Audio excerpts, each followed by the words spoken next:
Bismillahirrahmanirrahim. Assalamu alaikum. Dear students, I am your social studies teacher here, and take out your social studies textbook and open your page number 1.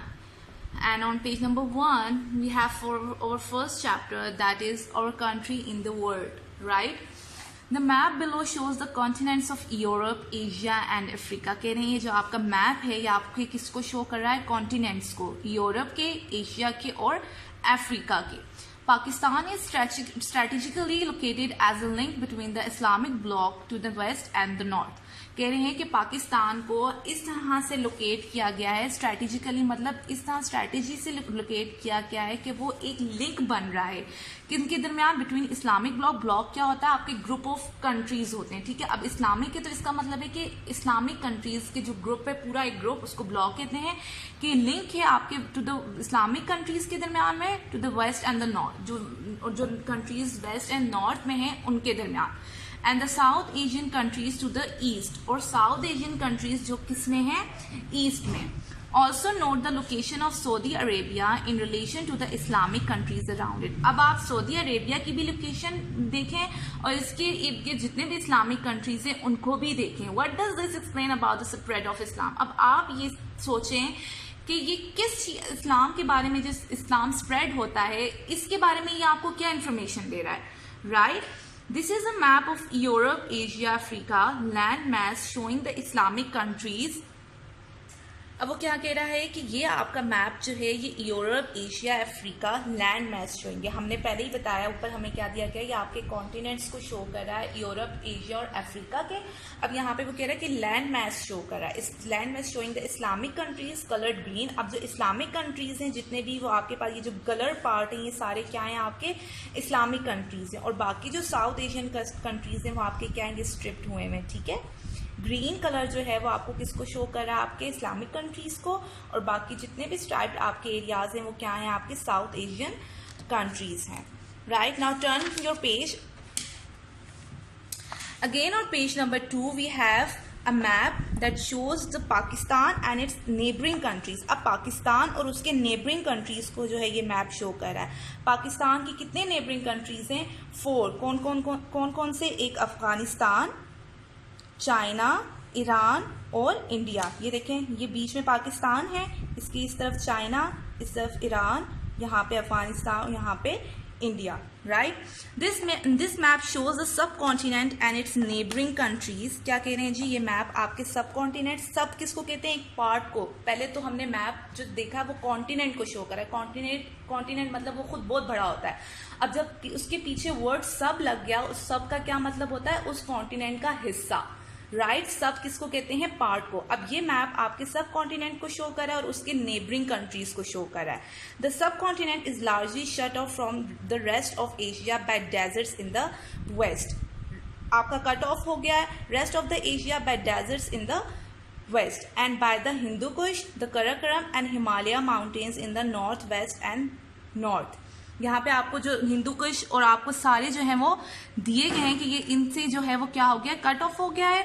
Pakistan is in the north waste of the सब continent. और पाकिस्तान किस तरफ है? आपके north west में, subcontinent के north west में. All through history से हमें क्या पता चलता है? Very important travel routes to and from the rest of the Asia have pass through it because of the passes through the mountains. क्या है कि बहुत इंपॉर्टेंट जो ट्रेवल रूट्स होते हैं, आपके जो रास्ते हैं वो क्या हैं? एशिया से हट के वो कहाँ से पास करते हैं? आपके कहाँ से पास करते हैं? आपके जो ये पासेस बने हुए हैं, कराकोरम, हिंदू कुश, इनके जो माउंटेन रेंजेस हैं इनके थ्रू जो है आपके क्या होते हैं? रास्ते जो हैं, ट्रेवल रूट्स जो हैं वो निकलते हैं. And have pass through it because of the passes through mountains. In the west में क्या है आपका? वेस्ट में क्या है आपका? Khyber and Bolan passes lead to Afghanistan and on to Iran. अब आपको किसकी तरफ लेके जाते हैं? किन रूट्स की तरफ? खैबर और बोलान पासिस आपके अफगानिस्तान और ईरान की तरफ. Central Asia and even Europe. Central Asia की तरफ भी और यूरोप की तरफ भी. ये जो आपके पासिस होते हैं या आपको रूट्स देते हैं, रास्ते निकालते हैं आपके, राइट. इन द नॉर्थ, अब नॉर्थ में क्या है? द हाई खुंजराब पास. सबसे बड़ा जो खुंजराब पास है वो कहाँ है? आपके नॉर्थ में, जो 4700 मीटर्स है, लीड्स टू चाइना. और वो किसकी तरफ आपको रूट देता है, रास्ता देता है? चाइना की तरफ. अब आपको यहाँ पे जो मैप है वो किसको शो कर रहा है? This map shows the south Asian countries in alphabetical order. आपके साउथ एशियन कंट्रीज जो अल्फाबेटिकल ऑर्डर में हैं उनको शो कर रहा है। Bangladesh, right, Bangladesh, Bhutan, India, the Maldives, Nepal, Pakistan and Sri. ये आपके क्या है? किसके अकॉर्डिंग है? आपके अल्फाबेटिकल ऑर्डर के अकॉर्डिंग है। Now come to page number 3। This is relief map. अब आपको कौन सा मैप शो किया गया? Relief map of the subcontinent, not of continent, it is the relief map of subcontinent. This is a relief map of the subcontinent. ये आपका किसका है? सब कॉन्टिनेंट का रिलीफ मैप है। A relief map shows usually by means of different colours. Different colours से show किया जाता है। The height of the land above sea level. और किसको शो किया जाता है? सी लेवल के अबव जो हाइट्स होती हैं उनको शो करता है आपका relief map. It also shows rivers, rivers को भी शो करता है, लेक्स को भी शो करता है, एंड अदर जियोग्राफिकल फीचर्स। जितने भी आपके जियोग्राफिकल फीचर्स होते हैं उनको कौन सा मैप शो करता है? रिलीफ मैप शो करता है। You can see that the northern parts of the subcontinents are very high. आप क्या कह रहा है कि जो नॉर्दर्न पार्ट्स है सब कॉन्टिनेंट्स के वो बहुत क्या है? हाई हैं, up to almost 9000 metre. 9000 metres जो हैं वो क्या है? हाई हैं। लैंड बिलो 300 मीटर्स, और 300 मीटर्स के बिलो जो लैंड्स हैं वो क्या है? आपके कलर्ड हैं। कौन सा कलर है?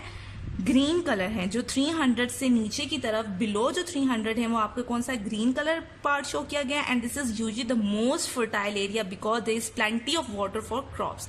जाहिर सी बात है, जब आप बहुत लैंड से, बहुत रिवर से बहुत ज्यादा ऊपर चले जाएंगे आपको तो पानी नहीं मिलता। जब आपके वो करीब आप उसके रिवर्स के या पानी वाली जगह के करीब आपकी जो चीज़ें लोकेट करती हैं, एरियाज लोकेट करती हैं, तो वो क्या होती हैं? फर्टाइल होती हैं। क्यों? क्योंकि उनकी जो क्रॉप्स वगैरह हैं उनको पानी बहुत ज़्यादा मुयसर होता है।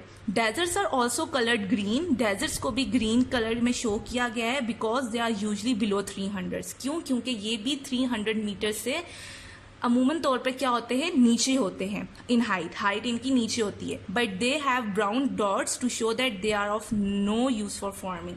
और इनको ब्राउन डॉट से भी शो किया गया है। क्यों? क्योंकि ये देखें ब्राउन डॉट से भी शो किया गया है। क्यों? क्योंकि जाहिर सी बात है, हमें पता है कि डेजर्ट्स में ना आपको प्लेंटी ऑफ वाटर अवेलेबल होता है, ना आपको प्रॉपर सनलाइट होती है, ना आपको प्रॉपर एयर। क्योंकि जाहिर सी बात है फार्मिंग के लिए, किसी भी वेजिटेशन के लिए आपको इन चीज़ों की ज़रूरत होती है। तो डेजर्ट्स में जो है ये चीज़ें प्रॉपरली अवेलेबल नहीं होती। Most of the water in the northern part of the subcontinent comes from the two great river systems। कह रहे हैं कि ज़्यादातर पानी जो है नॉर्दर्न पार्ट्स में सब कॉन्टिनेंट के दो बड़े दरियाओं से आता है। क्या क्या है वो? इंडस और गैंगस। ये दोनों क्या है? आपके रिवर जहाँ से ज़्यादातर पानी आता है। The river of the Ganges is the most fertile part of India. ये इंडिया का सबसे ज़्यादा फर्टाइल पार्ट है। The land is low lying and there is plenty of water for irrigation. क्यों इसके पास ज़्यादा पानी? क्यों? क्योंकि ये 300 से भी नीचे जो है वो क्या करता है? लाई करता है। इसकी लोकेशन 300 मीटर से भी नीचे है, इसीलिए इसके पास पानी क्या होता है? बहुत ज़्यादा होता है। This is where most of India's agriculture take place. इसीलिए यहाँ पे इंडिया के सबसे ज़्यादा जो एग्रीकल्चर, जहाँ पे आपके क्रॉप्स वगैरह, आपकी ये वेजिटेशन वगैरह होती है, सबसे ज़्यादा इसके इर्द गिर्द होती है, इस रिवर के। The river Ganges enters the Bay of Bengal through a huge delta. Delta क्या होता है? आपकी ये जो स्ट्रीम्स होती हैं छोटी छोटी पानी की, in which the rivers are changing their course all the time. ठीक है, पानी बदलता रहता है। Much of this delta is in Bangladesh. और सबसे ज़्यादा ये किसमें है? बांग्लादेश में। The low line countryside floods almost every year when storms hit the coast in late summer. क्यों? क्योंकि लो लाइन मतलब ये बहुत करीब पाए जाते हैं। ठीक है, इसलिए फ्लड्स क्या होते हैं? आपके सैलाब आने के ज़्यादा ख़तरा होता है इन्हीं वजूहत से कि ये हाइट पे नहीं होते, ये बिलो 300 मीटर्स होते हैं, इसलिए यहाँ पे फ्लड्स आने के ज़्यादा खतरे होते हैं। Every hit the coast in the late summer destroying crops and killing people and animals. और उन फ्लड आने से क्या होता है? आपकी जितने भी क्रॉप्स होते हैं लगे हुए, जितनी भी वेजिटेशंस होती हैं, एनिमल्स भी, और कभी कभी इंसानों को भी नुकसान पहुंचता है। अब आपने क्या करना है? क्लास 6 आपने मैप्स को स्टडी करना है और इन 3 पेजेस को भी स्टडी करना है। कोई भी क्वेश्चन होगा वो आप मुझसे पूछ सकते हैं। This is all for today. Thank you.